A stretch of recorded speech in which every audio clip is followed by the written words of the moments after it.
Good morning. मैं doctor Sanjeev Kumar Sunshine hospital Gachibowli से बोल रहा हूँ। आज अगर लोगों के घर में कुछ लोग पॉजिटिव पेशेंट्स आ गए हैं और उनको डर लग रहा है कि हम घर में कैसे इलाज करेंगे या हॉस्पिटल जाके एडमिट करें और हॉस्पिटल में बेड नहीं मिल रहे हैं, तो घर में इन लोगों का कैसे केयर करना है और कैसे इंतजाम करना है, मैं आपको 2 मिनट में दिखाऊंगा। हम अपने घर में 3 सेक्शन बनाएंगे। ये है हमारे घर का पहला सेक्शन।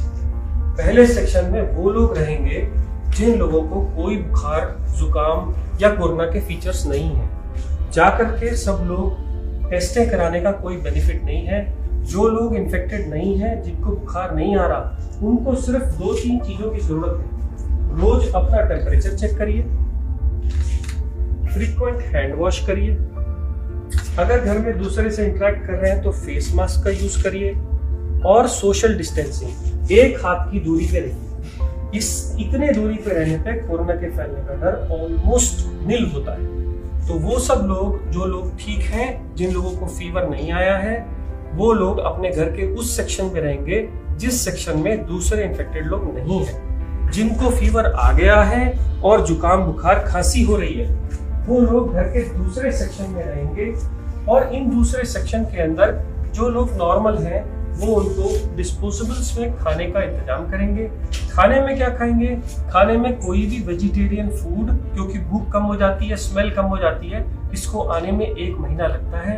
इन लोगों को लिक्विड डाइट, सूप्स, जूस या ऐसी चीजें जो वो लोग खुद मांग रहे हो, सब अलाउड है। खाने में किसी चीज की मनाही नहीं है। आपको इसके अलावा क्या इलाज करना है? इन लोगों को बुखार हो सकता है। बुखार वाले लोगों को आपको बुखार की गोली सुबह, दोपहर, शाम देनी है। अगर बच्चे हैं तो यही गोली आधी हो जाएगी। अगर बिल्कुल खाना नहीं खा रहे तो ORS का सोल्यूशन देना है। कुछ लोगों को vitamin B, vitamin C, vitamin D, मैंने प्रिस्क्रिप्शन अपने व्हाट्सएप स्टेटस पे एक प्रिस्क्रिप्शन डाला हुआ है। इस प्रिस्क्रिप्शन को अगर आप प्रिंट करो तो ये कहता है कि आप पहले तो 1, 2 और 3 विटामिन हैं, अगली 2, एक तो फीवर की और जुकाम, बुखार, खांसी और गले दर्द की दवाइयां हैं। ये दवाइयां आप लीजिए। इस पर्चे से आप ये सिम्टोमेटिक ट्रीटमेंट कर सकते हैं। नॉर्मली कोरोना वायरस एक नॉर्मल सा माइल्ड सा वायरस है। 99% लोग इससे ठीक हो जाते हैं और उनको कुछ और चीज की जरूरत नहीं पड़ती। बट 1% लोग जब बीमार होते हैं तो उनका बुखार बहुत तेज हो जाता है, वो लोग खाना खाना छोड़ देते हैं और उनकी ऑक्सीजन सैचुरेशन कम होने लगती है।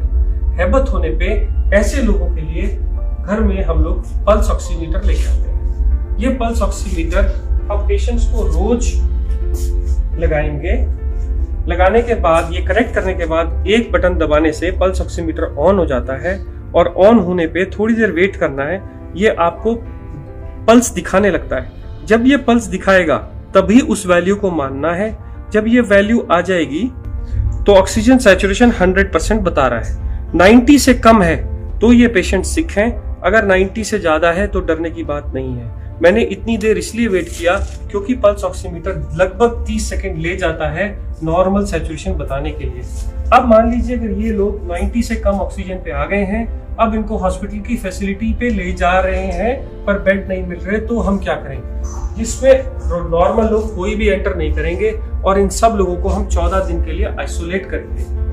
मान लीजिए अगर ये पेशेंट है और मुझे इनकी केयर करनी है, तो जो बहुत जरूरी वाली चीजें मैं आपको बताता हूँ। जब भी आप इस कमरे में जाएंगे तो आप एक बड़ा कपड़ा या कोई भी गाउन, जिससे कि आपके कपड़े इन्फेक्ट ना हो जाएं, वो गाउन पहनेंगे। गाउन के ऊपर मास्क, गाउन पहन के आपका ये पूरा एरिया कवर हो गया। अब आप इसके ऊपर एक नॉर्मल कोई भी मास्क या N95 मास्क लगा सकते हैं। ध्यान ये रखना है कि इन मास्क को इधर की तरफ हाथ से नहीं छूना। छूने के बाद स्टेरलाइज करना है, आंख में नहीं लगाना। आप सिंपल मास्क भी यूज कर सकते हैं, बट इसको रोज डिस्कार्ड करिए। अब क्योंकि ये इन्फेक्टेड जोन है, इसलिए मार्केट में ये प्लास्टिक की बनी शील्ड्स मिलती हैं। इसको अगर आप लगा लेंगे तो आपके सेक्रीशंस बाहर नहीं जाएंगे। ऐसे ही ये मरीज भी मास्क लगाएगा और ये भी शील्ड डालेगा। इससे क्या होगा? इससे उसके सेक्रीशंस और आपके सेक्रीशंस मिल नहीं सकते।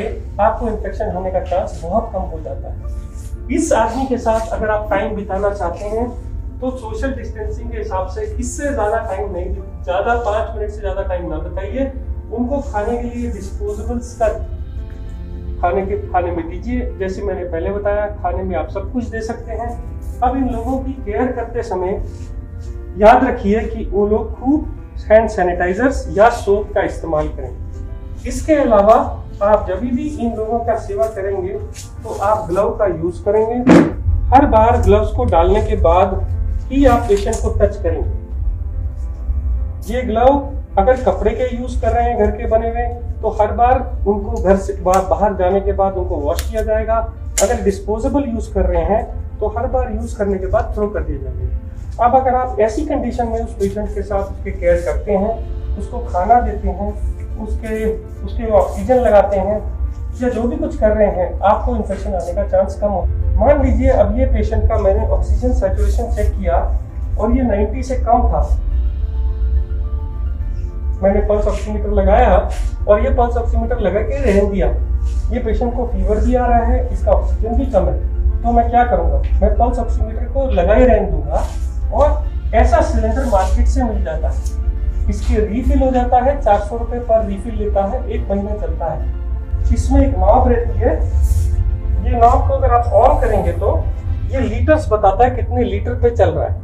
5 लीटर पे जनरली जब भी होता है तो ऐसे छोटे नेजल प्रॉन्ग्स हम पेशेंट को लगा सकते हैं। ऐसे नेजल प्रॉन्ग लगा सकते हैं। नेजल प्रॉन्ग लगाने के बाद आप ये पल्स ऑक्सीमीटर की रीडिंग देखिए कितनी आ रही है। अगर ये 90 से ज्यादा नहीं आ रही और पेशेंट को तभी भी हैबत हो रही है, तो आप ये नेजल प्रॉन्ग हटा के मार्केट से ये बड़े वाला मास्क ला सकते हैं।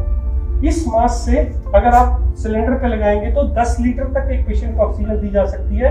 तब आप ऑक्सीजन चेक करिए, 5 मिनट वेट करिए ऑक्सीजन देके। इसके बाद भी अगर ऑक्सीजन इंप्रूव नहीं हो रही तो आपके पास लास्ट ऑप्शन बचती है हाई फ्लो ऑक्सीजन मास्क। ये मास्क के साथ एक गुब्बारा लगा रहता है, इसको जैसे हम ऑक्सीजन से कनेक्ट करते हैं तो ये ऑक्सीजन एक्स्ट्रा देता है और इसमें आप 15 लीटर तक ऑक्सीजन भर सकते हैं। ये गुब्बारा भर जाने के बाद जब आप लगाते हैं तो पेशेंट की हैबत या ऑक्सीजन सैचुरेशन इंप्रूव कर जाती है। इसको लगाने के बाद आप सैचुरेशन को देखते जाइए, जब वो 90 से ऊपर हो जाए उसको ऐसे ही रहने दीजिए। दिन में ये लोग मास्क 3 से 4 घंटे लगा सकते हैं और जैसे अगर हैबत होने लगे तो छोटे मास्क पे आ सकते हैं।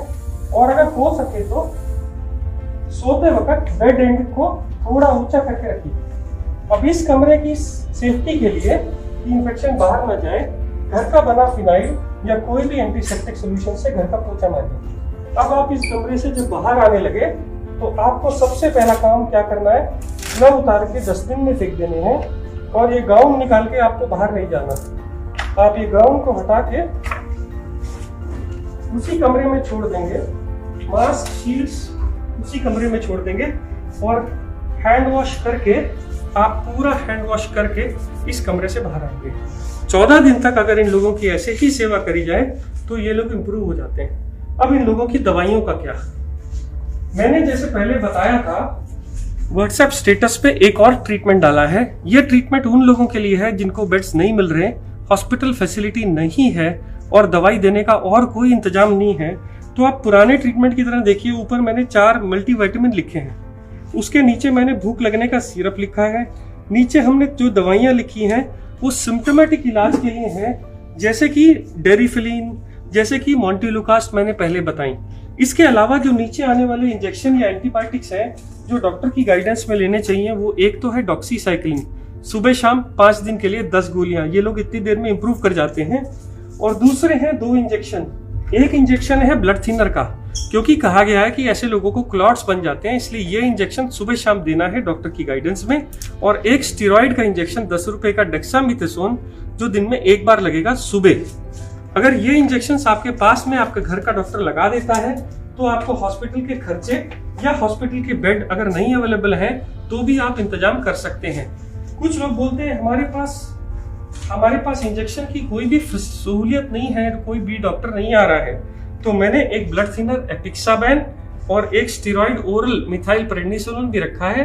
आप इसको भी प्रिस्क्रिप्शन के हिसाब से प्रिंट करके ले सकते हैं। इतना सेटअप अगर आपके घर में है तो ये आईसीयू का काम करेगा। मैं फिर बोल दूं, आपको sanitizer, face shield, face mask, bed जिसका बैक ऊंचा हो, 3 तरह के फेस मास्क, एक ऑक्सीजन सिलेंडर, घर में फिनाइल, एक कवर, बॉडी कवर जो सेवा कर रहे हैं, हर बार ग्लव्स का यूज करिए।